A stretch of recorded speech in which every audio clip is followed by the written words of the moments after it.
अखण्डमण्डलाकारं व्याप्तं येन चराचरं तत्पदं दर्शितं येन तस्मै श्रीगुरवे नमः।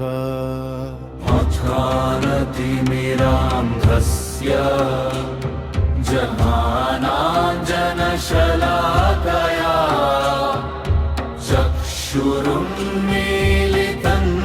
येन तस्मै श्रीगुरवे नमः।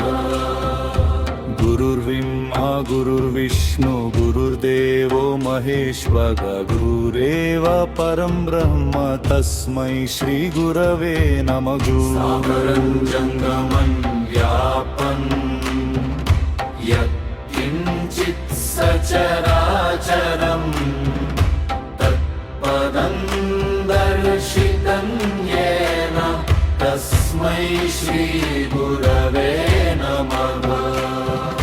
चिन्मयं यापि यत्सर्वं त्रैलोक्यं सचराचरं तत्पदं दर्शितं येन तस्मै श्रीगुरवे नमः। तत्सर्वश्रुतिशिरोरत्नविराजितपदाम्बुज वेदान्ताम्बुज सूर्यो यः तस्मै श्रीगुरवे नमः। चैतन्यः शाश्वतः शान्तो व्योमातीतो निरञ्जनः बिन्दुनादकलातीतता तस्मै श्रीगुरवे नमः। जयानशक्तिसमारूढत्व तद्दिव्यमाला विभूषितगा भुक्तिमुक्तिपदाता च तस्मै श्रीगुरवे नमः। अनेकजन्म सम्प्राप्त कर्मबन्धविदाहिने आत्मज्ञानप्रदानेन तस्मै श्रीगुरवे नमः। शोषणं भवसिन्धोश्च जापणं सारसम्पदगा